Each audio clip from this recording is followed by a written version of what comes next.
प्रभु जीशुख्रीष्ट नाम प्रतिदिन रोटी रे आपण मान पुणी स्वागत करुछु। आज एप्रिल मास 13 तारीख शनिवार दिन 2024 वर्ष। आज ध्यान होछि जदि मोर प्रेम नाही एवं जदिओ मोर भविष्यवाणी उपहार अच्छी एवं समस्त रहस्य एवं समस्त ज्ञान बुझीपारुछि एवं जदिओ मोर समस्त विश्वास अच्छी जहाँफल मो पर्वत गुड़िक अपसारण करिपारिबि किंतु प्रेम नाही मो किछि नुहे। प्रथम कोरिन्थियो 13:2 पद।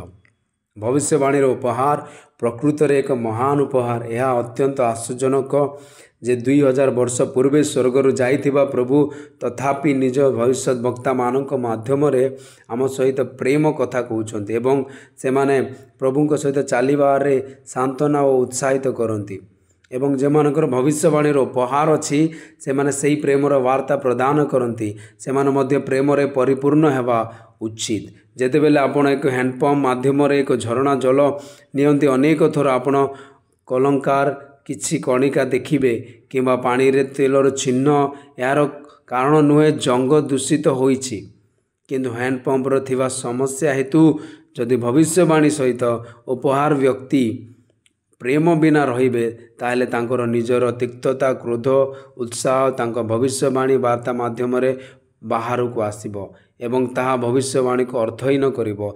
जेते बेले लोक माने सेमान को भल पाती सेते बेले मध्य उपदेश ग्रहण करने को सक्षम हेबे किंतु जदि सही समान व्यक्ति ठारो आसे जी सेमान को भल पाए नाही तेबे सेमान कठिन हृदय होइजिबे एवं ग्रहण करिबे नाही। तेणु प्रेम सबठारो गुरुत्वपूर्ण। सेहीपरि जणे व्यक्ति ज्ञान सहित उपहार दिया जाई पारे से हुए तो शास्त्र गभीर रहस्य बुझीपारती जहाँ अन्य माने बुझीपारती नहीं से हुए तो जड़े महान बाइबल पंडित हो पारती एवं द्वितीय आगमन एवं घटी घटना विषय वर्णना करने को समर्थ हो पारती किंतु प्रेम बिना एपरी ज्ञानर कौन लाभ ना। जिते बेले तुम्हें ईश्वर उपस्थित ठिया हो तुमर उपहार एवं योग्यता यह गुरुत्वपूर्ण नुहे प्रकृत में गुरुत्वपूर्ण होउछि तुम्हें ईश्वर प्रेम रे अभिनय करिछ कि तुमर उपहार जहाँ भी हो पारे यह भविष्यवाणी विभिन्न भाषा रे कहिबार आरोग्यर उपहार जदि तुमर प्रेम नाही तेबे यार कौन लाभ ना।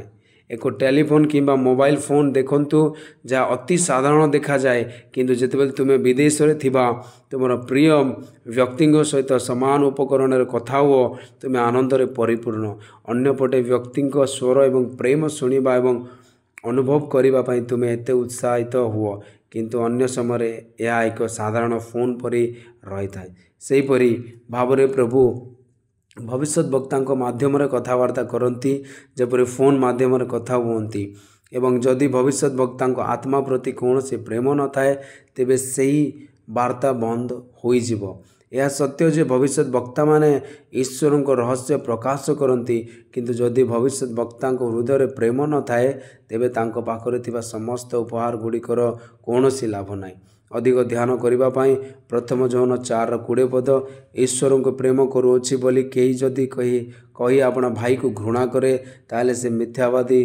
जो भाई को देखी अच्छी जदि ताहाकु कई प्रेम न करे ताहले जे ईश्वर को से देखी नहीं ताहाकु प्रेम करि पारे नहीं। ए वाक्य रे प्रभु आपण को समस्त को आशीर्वाद करंतु। आमेन।